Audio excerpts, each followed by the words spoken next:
Hello, hello, this is Fear Dragon coming at you with another StarCraft 2 netcast. Today we have game number 3 between MVP and VortiX. So if you have not seen game number 1 or even game number 2, go ahead and watch those. But if you have seen them, let's go ahead and jump into the game, introduce these players, and get this game started. Up here in the top right hand corner of GSL Daybreak, we have the blue Terran player. He's currently up 2-0 against his opponent and is a 1 game away from winning this best of 5 series. Let's see if he can close it up. He definitely has the reputation to be able to do it. Let's see if he's going to do it though. His name is LGIMMVP. And his opponent, the underdog in this series for sure, down to 0-2. Also, a recent breakout player at this tournament of IEM, spawning in the bottom left-hand corner as the red Zerg. He's definitely going to need to pull out all the stops to try and beat this Code S top-notch MVP player. MVP in every sense of the word. Let's see what his game plan is this game. His name is VortiX. Now we do see VortiX going ahead and sending out that drone scout, as he has done it in a couple of his previous games. But actually, just speaking of the previous games, let's go ahead and talk about some of the strategies that he has been employing. It looks like he recently in these ZVTs for the past 2 games, he has been going for that same strategy, going for the gasless for quite a while, then grabbing 2 gas geysers actually, as opposed to the standard of Zergs, where you would generally go ahead and grab 1 gas geyser, and then eventually you'll just grab 3 additional gas geysers, so you'll just immediately shoot up to 4. You know, it looks like VortiX kind of favoring just going straight for skipping the whole 1 phase and just going straight to the 2 phase. And ends up actually getting out 4 queens. And I have to say, that's one of the most iconic things to me about his style. Going for those 4 queens, allowing him to take a very quick third, also allowing him to get very, very quick creep spread. And then really just transitioning into like a handful of Mutilas, some Zerglings, Banelings, get some Infestors in there, and relatively fast Brewlords, generally on 4-ish bases.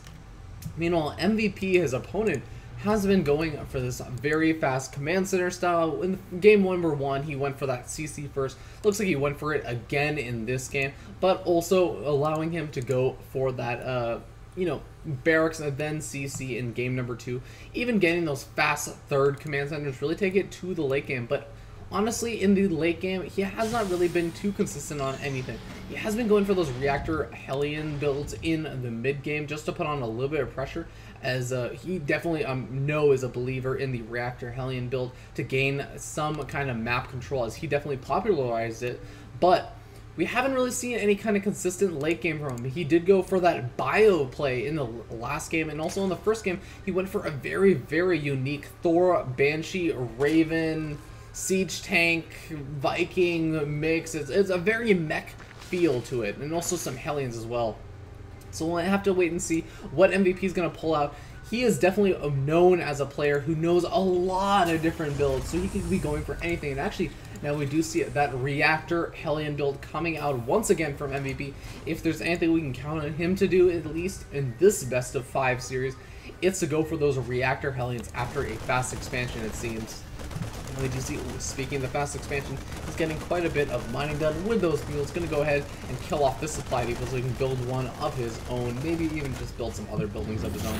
And in the meanwhile, we do see a factory being produced. So, very interesting. It looks like a tech lab coming out. So it looks like he's going to go from Reactor Hellions straight into that second factory. Going to start using that to start building some siege tanks with this little tech lab over here.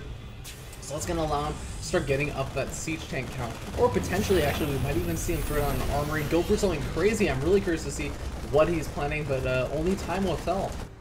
In the meanwhile, we should be expecting VortiX. So where are the 4 queens? They should be out on the map. Yeah, there it is. Very iconic style for VortiX that we have seen in these past 2 games.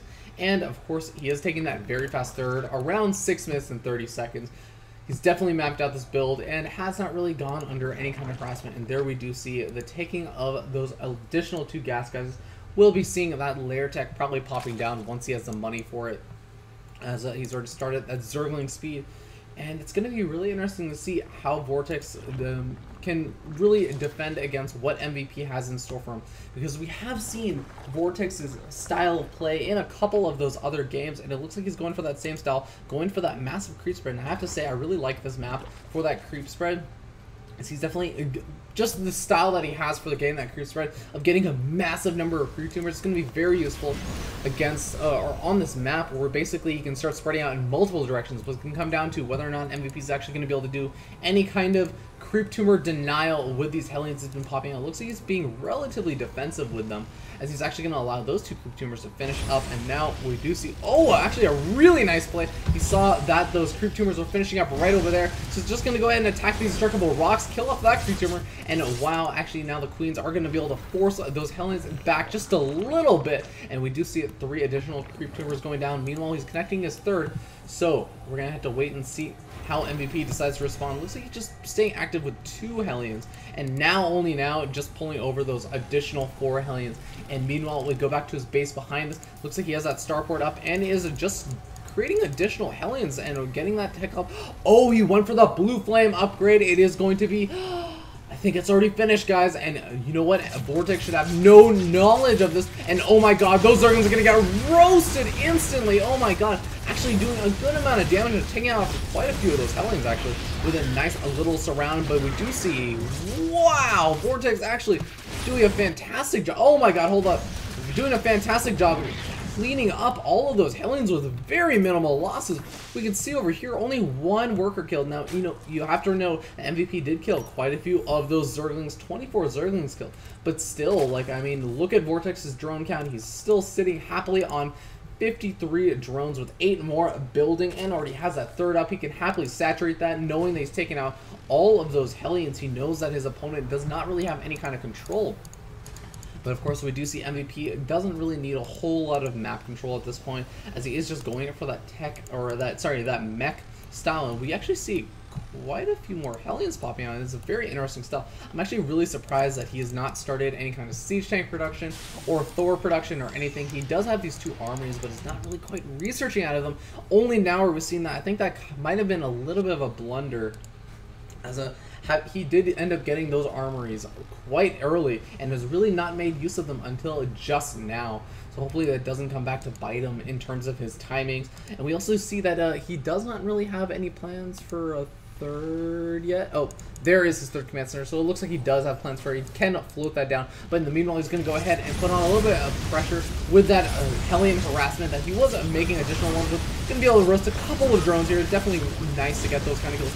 But if he ends up losing these Hellions, it might be kind of not worth it. Although if he gets all of these Zergling skills, it's definitely going to be worth it. But now he does see that those Mutalisks have popped out, so that means that VortiX is going to go back to that style that we have been seeing in those previous games, where he does gut these Mutalisks out just in a small chunk and small numbers and put on a little bit of harassment. Now VortiX might actually be a little bit surprised to see, hey, my opponent hasn't gotten his 3rd yet.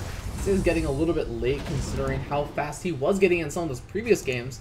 But now VortiX is going to go ahead and move into the main. The missile turrets are just now finishing up. Oh, the missile turret does not get the chance to finish up. And actually, he might actually be able to pick off this tech lab, but not before Thor pops out. And oh my god, now he's getting flanked from every side. Look at how low health all those Mutalisks were. A bunch of them popping at that last second to those Thor volleys and those missile turrets finishing up. So wow, a nice defense from MVP. Just a razor thin timing on all of those defenses coming out. And unfortunately for VortiX, trying to go for that tech lab definitely would have been a very nice win, delaying those Thor production and basically just any kind of additional production from the factory, making kind of useless for a while. But unfortunately was not able to get it, so it didn't really work out in his favor. And I think MVP is looking pretty strong in this game.